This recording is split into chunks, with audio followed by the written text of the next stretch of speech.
নমস্কার, আমি অ্যাস্ট্রোলজার মনীষা শাস্ত্রী বলছি। অনেক সময় দেখা যায় যে আর্থিক সমস্যা ভীষণভাবে কষ্ট দেয়।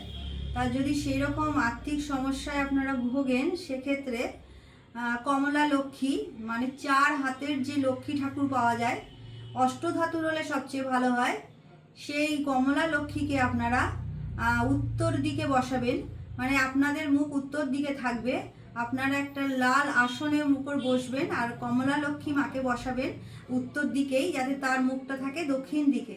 সেখানে দাঁড়িয়ে আপনারা সেই কমলা লক্ষ্মী মাকে রবিবার দিন আপনারা পুজোটা করবেন। তা সেই সময় আপনারা করবেন, অবশ্যই স্নান সেরে নেবেন। আর সেই দিনটা মানে রবিবার দিনটা অবশ্যই আপনারা নিরামিষ আহার গ্রহণ করবেন। একটি ঘিয়ের প্রদীপ জ্বালাবেন আর ঘিয়ের প্রদীপের মধ্যে অবশ্যই 2টো লবঙ্গ দেবেন আর প্রদীপের তলায় দেবেন কিছুটা আতপ চাল। আর সেই মন্ত্রটা বলবেন, ওম শ্রীং শ্রীং মহালক্ষ্মী আয় নমঃ। তা এই মন্ত্রটা আপনারা 108 বার বলবেন।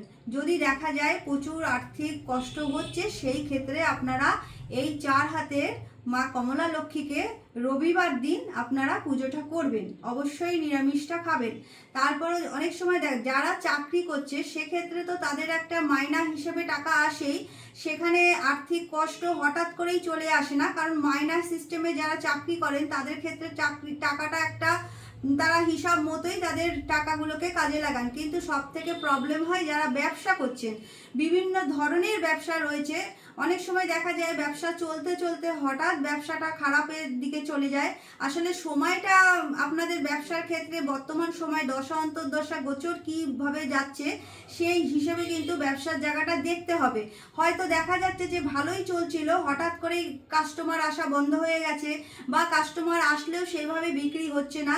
সবাই তো অনেক পুঁজি লাগিয়ে ব্যবসা করতে পারে না। ছোটোখাটো অনেক এমন ব্যবসা আছে যেগুলো কিন্তু টাকা অল্প ইনভেস্ট করে করা হয়। তাই সেক্ষেত্রে দাঁড়িয়ে যদি হঠাৎ করেই এই আর্থিক সমস্যা চলে আসে, কারণ সেই জায়গায় দেখা যাচ্ছে যে কোনো কারণে তাদের হয়তো রাশি লগ্নের কারণেই হয়তো ব্যবসার জায়গাটা হঠাৎ করেই প্রবলেম শুরু হয়েছে, আর্থিক সমস্যা দেখা যাচ্ছে, সেই ক্ষেত্রে কিন্তু আপনারা এই পুজোটা অবশ্যই করতে পারেন। এছাড়াও আপনারা 1 মুঠো ফিটকিরি নিয়ে অবশ্যই মাথার উপর দিয়ে ক্লক ওয়াইজ 21 বার ঘোরাবেন। ঘোরানোর পরে চৌমাথায় গিয়ে ওটা উত্তর দিকে অবশ্যই আপনারা সংকল্প করবেন, আপনাদের এই আর্থিক সমস্যা যেটা দেখা দিচ্ছে বা দুর্ভাগ্য চলে আসছে, সেক্ষেত্রে অবশ্যই আপনারা এটা বলবেন দুর্ভাগ্য নাশের জন্যে বলে উত্তর দিকে মুখ করে কিন্তু ফিটকিরিটা ফেলে দেবেন।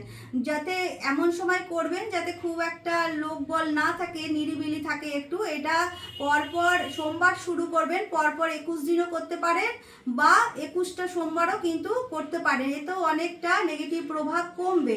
আবার আপনারা 7টা নাভি শঙ্খ নেবেন এবং 7টা কালো হলুদ নেবেন। এই 7টা নাভি শঙ্খ আর 7টা কালো হলুদ একটা হলুদ কাপড়ের মধ্যে এটা বেঁধে নিয়ে আপনারা যেখানে আপনাদের ক্যাশ রাখেন, টাকা রাখেন, সেইখানে অবশ্যই এইটা রেখে দেবেন। তা এতেও কিন্তু আপনারা অনেকাংশে ভালো ফল পাবেন। তবুও যে যার যার সপ্তম ঘর রাশি লগ্ন জানা থাকলে কি হয়, লগ্ন অনুযায়ী তার সপ্তম ঘরটাই হয় তার বিজনেসের ঘর। সুতরাং বর্তমান সময়ে যে সপ্তম ঘরের ওপর দিয়ে গোচরে কোন গ্রহ বসে আছে, সপ্তম অধিপতি কিভাবে আছে, তারপরও দেখতে হবে বুধ গ্রহটা রাশিচক্রে কোথায় বসে আছে। সেগুলো কিন্তু যার যার পার্সোনাল রাশিচক্র বিচার না করলে সঠিকভাবে বোঝা যায় না। সুতরাং যদি আপনারা ব্যবসার ক্ষেত্রে খুব ভালো ফল পেতে চান, যার যার রাশি লগ্ন সেই হিসাবে জেনে নিয়ে যদি টোটকা যেগুলো আমি বলছি ওভারঅল সবার জন্যই পার্সোনাল রাশিচক্র হিসাবে কিন্তু নিখুঁতভাবে যেগুলো বলা যায় ভীষণভাবে ভালো ফল দেয়।